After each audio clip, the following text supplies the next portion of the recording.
Alors, on a un thème effectivement pour notre soirée.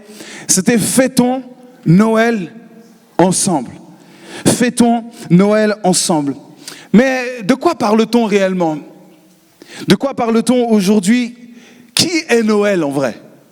Qui est-ce qu'on fête? Qu'est-ce que Noël? Qui a le pouvoir de rassembler autant de personnes en même moment, à l'échelle planétaire, depuis des siècles? Qu'est-ce qui se passe? Qui est ce Noël? Qui est cette personne? Noël, en quelque sorte, n'est pas une personne, en vrai, c'est une expression. Noël, ça vient d'une expression latine qui va s'afficher ici. Je ne sais pas exactement comment ça se dit. Dies natalis, on va dire que ça se dit comme ça. Vous êtes d'accord avec ça? Est-ce qu'il y en a qui parlent latin ici? Oui, il y en a qui parlent latin. Alors comment on dit? Dies natalis. Voilà, je l'ai bien dit comme ça va? Merci. Dies natalis, qui veut dire jour de naissance. Noël veut dire jour de naissance. Alors oui, ok, très bien. Mais de quelle naissance on parle? De quelle naissance il s'agit? On fête la naissance de quelqu'un. Alors j'aimerais juste, si vous me le permettez, je ne serai pas long, vous inquiétez pas. Je vais juste partager quelques instants sur le vrai sens de ce qui nous rassemble aujourd'hui. Qu'est-ce qui fait qu'on est ensemble aujourd'hui? Et il y a un texte dans l'évangile de Matthieu qui va s'afficher aussi sur l'écran si vous n'avez pas de Bible avec vous. Et je vais le lire et on va le lire ensemble. Dans Matthieu chapitre 1, verset 18. Voici de quelle manière arriva la naissance de Jésus-Christ. Marie, sa mère, ayant été fiancée à Joseph, se trouva enceinte par la vertu du Saint-Esprit, avant qu'ils aient habité ensemble. Joseph, son époux, qui était un homme de bien et qui ne voulait pas la diffamer, se proposa de rompre secrètement avec elle. Comme il y pensait, voici un ange du Seigneur lui apparut en songe et lui dit « Hé, Joseph, fils de David, ne crains pas de prendre avec toi Marie ta femme, car l'enfant qu'elle a conçu vient du Saint-Esprit. Elle enfantera un fils et tu lui donneras le nom de Jésus. C'est lui qui sauvera son peuple de ses péchés. » Tout cela arriva afin que s'accomplisse ce que le Seigneur avait annoncé par le prophète. Voici, la Vierge sera enceinte, elle enfantera un fils et on lui donnera le nom d'Emmanuel, qui signifie Dieu avec nous. Alors quand j'ai lu ce texte, ces jours, je me suis dit, mais attends, je ne comprends pas. Alors il s'appelle Jésus ou il s'appelle Emmanuel? Qu'est-ce qui se passe? Parce que là, dans cette lecture, on voit qu'il y a un premier nom qui est donné, c'est Jésus. Il est dit à Joseph, tu lui donneras le nom de Jésus. Et puis ensuite, à la fin de ce texte, comme on vient de le lire, il y a quelque chose d'important. Et les détails sont importants dans la parole de Dieu, dans la Bible. Il est dit, on lui donnera le nom d'Emmanuel. Ça veut dire qu'il y a un premier nom qu'il va avoir, c'est le nom de Jésus. Et ensuite, il y aura un autre nom qu'on lui donnera, qui sera Emmanuel. Mais pourquoi alors? Pourquoi on lui donnera un autre nom que celui de Jésus? Et c'est cela que j'aimerais juste soulever pendant quelques instants avec vous. Pourquoi?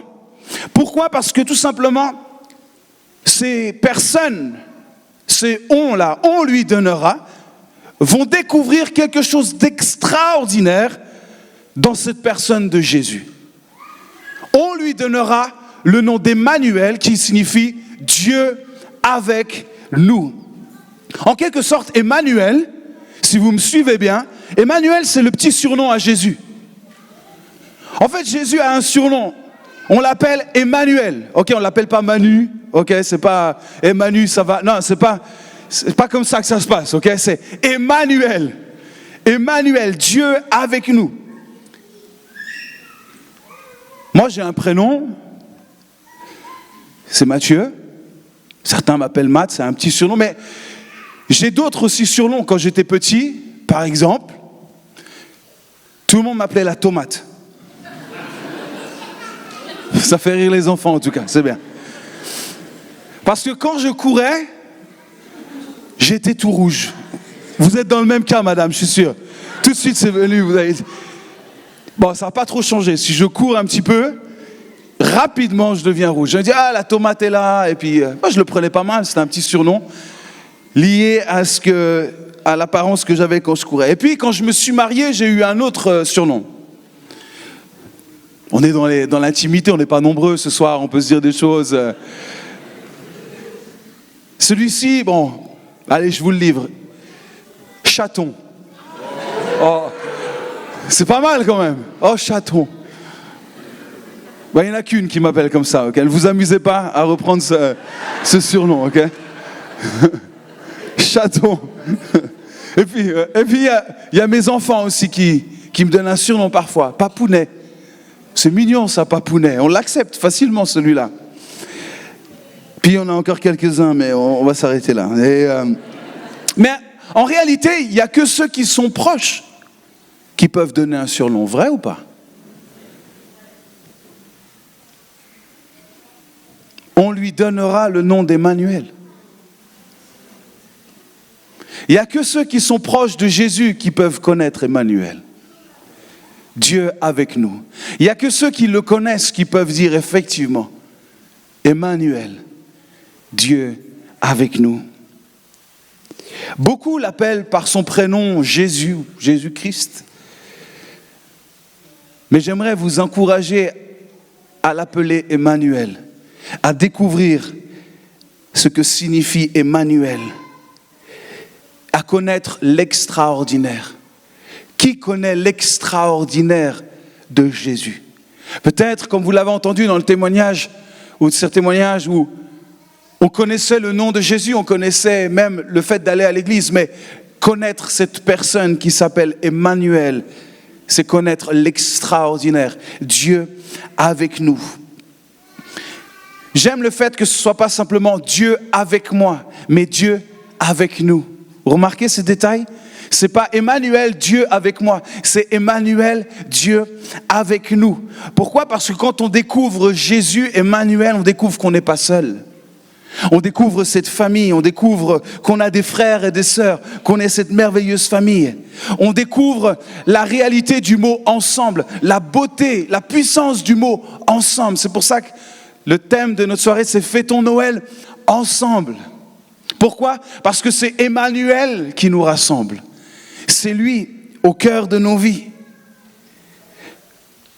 Je réfléchissais un petit peu à cette soirée et à Noël en général. Je me dis, mais comment peut-on célébrer la naissance de Jésus, Emmanuel? Tout le monde fête Noël sans même considérer le fait que le principal invité ne soit pas présent. Vous imaginez? On ne se verrait pas célébrer l'anniversaire ou la naissance de quelqu'un sans même le connaître ou même sans le convier à être à la fête. Imaginez, j'invite toute ma famille, mes enfants, mes proches, mes parents qui viennent de loin, mes frères et sœurs, et je leur dis, écoutez les amis, on va se retrouver, on va célébrer l'anniversaire de Jacqueline, la voisine du 10e étage, à qui je n'ai jamais parlé, que je ne connais pas. D'ailleurs, elle ne m'intéresse pas trop. Et puis d'ailleurs, elle ne sera même pas là. Mais ce serait génial qu'on se retrouve pour fêter son anniversaire ensemble. Mais mes parents me prendraient pour un fou. Ils me disent, mais Matt, qu'est-ce qui se passe? Qui est cette Jacqueline et pourquoi on se retrouvait pour fêter son anniversaire? On ne la connaît pas, toi non plus, puis tu ne veux même pas qu'elle soit là. Les amis, c'est exactement ce que beaucoup de gens font à célébrer Noël, la naissance de Christ, sans même l'inviter à leur table, sans même considérer réellement qui il est. Fêtons Noël ensemble. Fêtons, oui, si le principal concerné est bien invité à la fête. Là, oui, il y a une vraie fête. Là, oui, ça reprend et on découvre le vrai sens de cette fête. Ma question ce soir, c'est est-ce que le principal concerné est bien avec nous, bien avec vous, bien avec moi, bien avec toi, Emmanuel? Alors, j'entends Je vous entends déjà me dire, oui, mais d'accord, c'est bien beau, mais comment on peut l'inviter vraiment à la fête? Puisqu'il n'est pas là, on ne peut pas le toucher physiquement, on ne peut pas le voir physiquement. Comment on peut l'inviter véritablement? Vous voulez savoir comment l'inviter? C'est super simple, extrêmement simple. Regardez juste un moment, souvenez-vous juste un moment comment Jésus, lui, est arrivé. Et surtout, où il est arrivé. Où est-ce qu'il est né? Est-ce que vous vous souvenez où Jésus est né? Dans une étable, effectivement. Pourquoi il est né dans une étable? Parce qu'il n'y avait plus de place pour lui. Il nous est dit que sa mère, Marie, cherchait un endroit où accoucher. Et malheureusement, aucune porte ne s'est ouverte pour que Jésus puisse naître. Le seul endroit qu'ils ont pu trouver, le seul endroit où cette jeune femme et son époux, Joseph, ont trouvé pour donner naissance à leur enfant, c'est une étable. C'est pas faute d'avoir cherché, mais il n'y avait pas de place pour Jésus. Vous voyez, c'était pas nouveau. Déjà même avant sa naissance, il n'y avait pas de place pour lui. Déjà là, on ne voulait pas vraiment de lui. Déjà là, on ne voulait pas célébrer sa naissance déjà. Il n'avait pas sa place. Et finalement, il va naître où? Dans un endroit sombre, dans un endroit froid, dans un endroit où l'odeur, honnêtement, je ne pense pas que c'était l'odeur rêvée d'une jeune femme pour mettre au monde son premier enfant. Et pourtant, c'est là que Jésus, Emmanuel, Dieu avec nous, va naître dans cette étable. Personnellement, ça me fait penser étrangement à un endroit aussi que je connais. Cette étable. Ou plutôt, je dois dire plutôt que j'ai bien connu, que j'ai très bien connu.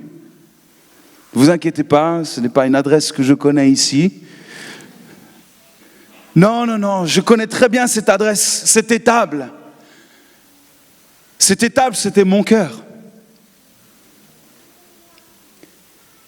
Cet endroit parfois sombre, cet endroit un peu froid parfois, cet endroit où il y avait besoin aussi d'un grand nettoyage, cet endroit où il n'y avait pas forcément les bonnes odeurs qui se dégageaient toujours. Cette étable était mon cœur aussi.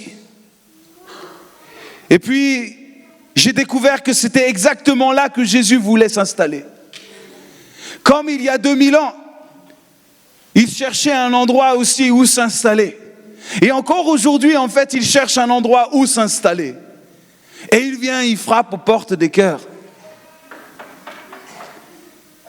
Puis-je entrer? Puis-je entrer?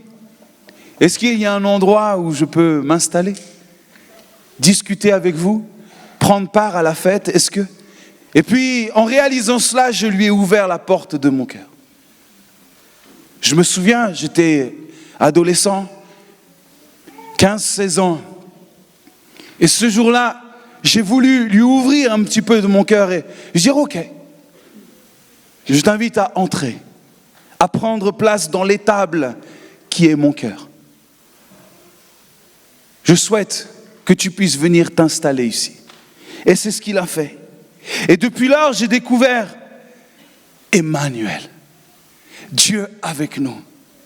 J'ai découvert la richesse et la beauté de qui il est, la richesse de son amour et de sa personne. Et je peux le dire, oui, il s'appelle Emmanuel, Dieu avec nous. Il m'a apporté cette lumière, cette chaleur, il m'a apporté de l'espérance. Il m'a apporté ce que personne ne pouvait m'apporter. Il m'a donné ce que personne ne pouvait me donner. Il m'a donné l'extraordinaire. Il m'a donné sa vie, son amour, sa grâce. Il m'a tout donné. Et j'ai découvert qu'en fait, plus je le laissais entrer et s'installer, plus il prenait plaisir à être avec moi, à discuter avec moi, à partager avec moi. Cette étable avait besoin de lumière, de chaleur. Elle avait besoin d'un sauveur. Et c'est ce que Jésus est venu faire. Il m'a aimé comme je suis, mais il m'a trop aimé pour me laisser tel que je suis. C'est pour ça qu'aujourd'hui, je lui laisse toujours la porte de mon cœur ouverte. Toujours. Pour que je puisse dire, Emmanuel, Dieu avec nous. Alors oui, fêtons Noël ensemble. Est-ce qu'il va être convié à sa propre fête ce soir? Est-ce qu'il va être convié à cette fête ce soir? Peut-être même, chaque jour peut être une fête. Chaque jour, c'est Noël. Chaque jour, pour moi, c'est Noël. Pourquoi? Parce que chaque jour, je lui dis, tu as ta place. Prends ta place dans ma vie. C'est là le vrai sens de Noël. Laissons le principal concerné entrer dans la maison. Laissons-le entrer dans la maison, tout simplement. Alors, ce soir, je terminerai par cette phrase. Ce n'est pas juste faites entrer l'accusé. Vous connaissez, hein? Mais plutôt que l'invité fasse son entrée. Que l'invité fasse son entrée parmi nous.